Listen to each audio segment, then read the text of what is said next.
so today we're going to be talking about 5 things that I want the Giants to get done this year, or 5 things the Giants must get done in this year's offseason. Coming in at number 1, they need to find out who's going to be their number 1 wide receiver going into 2021. That's something that they just have to find.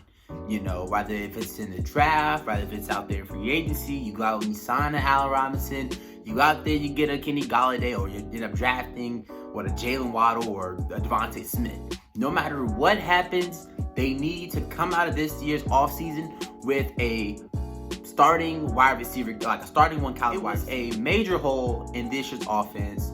One of the reasons why the offense was bottom league, one of the league's worst, ahead of the Jets, who really just don't have any talent. So the Giants offense could have really been dead last year. I understand that Saquon was injured, but you still need a wide receiver for Daniel Jones, his development, to take the top off of defenses and just to give DJ another weapon, because that's what he's going to need if you want him to progress in 2021. Coming in at number 2, we're going to need the Giants to cut all cap casualties. Rather if it's Nate Solder, Golden Tate, or Kevin Zeitler, they need to make choices on who do they actually want to have on the team and who do they need to cut to open up cap space so they can go out and get a number 1 wide receiver or a pass rusher. Because when you take into account that you had to bring back Leonard Williams and you also had to bring back, or if you want to bring back Dalvin Tomlinson, you're going to have to open up more cap space. The Giants are at around, $10 million in cap space walking into this year's offseason. That's what I'm saying, that they need to cut a Nate Solder, who's we're going to have to pay him almost, $16-17 million.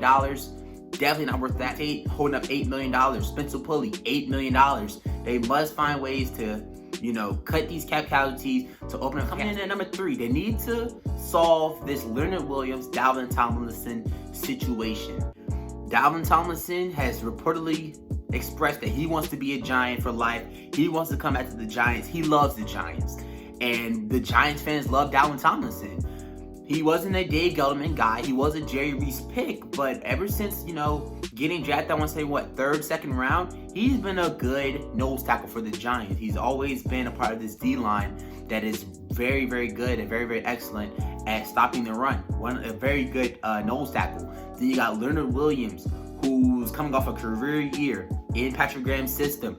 If Patrick Graham comes back this year, as a defensive coordinator, and he wants Leonard Williams to be a part of this defense still, to keep this defense intact, the Giants are going to have to pay a pretty penny to get that done. Rather, if it is a $22 million deal, if they want to throw that money at him to make him stay, that's what you're going to have to do, because that's how he's going to command on the open market. I'm not sure if the Giants do want to, put $20 million of their cap to Leonard Williams, a guy who's not always had these type of seasons, who's having these seasons in a contract year, which kind of scares me. It kind of scares me that he's having this type of season in a contract season.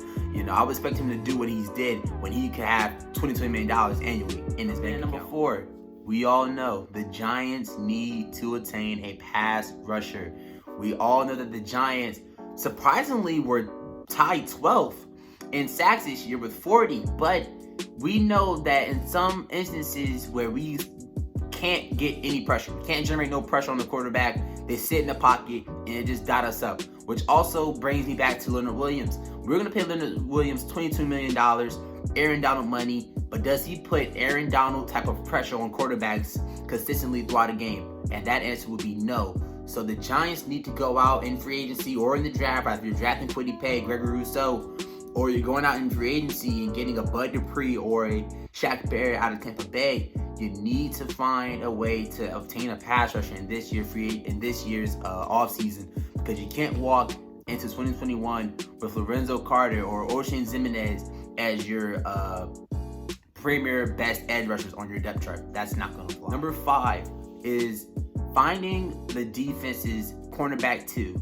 We all know that James Bradbury can hold it down at CB1, was a Pro Bowler, one of the best cornerbacks of last year. We already know that. We know that Logan Ryan, if he needs to, can fill in that void. We know that Xavier McKinney also is going to be in his 2nd season, so the Giants do want to pull this off where they put Logan Ryan at CB2, keep Darnay Holmes at the nickel position, and move McKinney at starting full safety.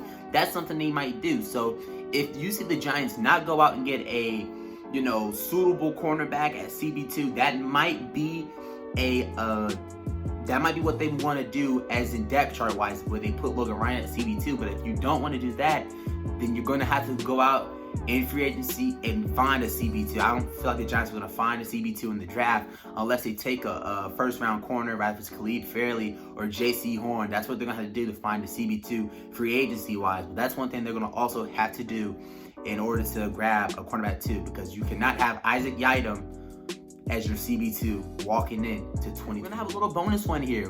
Don't go yet. Don't go yet. Don't click off the video yet. We have a bonus one, and that is going to be build a team that can compete week 1. Build a team that can compete week 1. I don't want the Giants to go out there with huge holes already. We don't want that. I want the Giants to go out there, week 1. We can actually say wherever team we're facing, rather if it's the Chiefs, rather if it's the Saints, rather if it's the Cowboys, football team, Eagles, any, that we can confidently say the Giants have a chance in this game. Last year, it was sometimes where we were going up against a team and we automatically knew walking in that this team was not going to be able to compete with them. Now, sometimes they actually did, but like in the Ravens game, you can tell why the Ravens are going to the playoffs and the Giants are sitting 6-10. You can tell. I want us as a team going into this year, have a team that can compete week after week. Week after week. We can put up a fight against any team, any day, at any time. That is a goal. That is something that's on my wish list for the Giants in 2021. Now, I don't know how they're going to get this done. We don't know. We will find out. Can't wait. But until then, those are my 5 goals. That is my 5 wishes that I hope the Giants can go out there and make come true, walking into 2021. If you guys enjoyed this video, make sure you hit that like button. Make sure you comment. Make sure you subscribe to the channel. Run the score up on that subscribe button. Till then, boy J. Peace.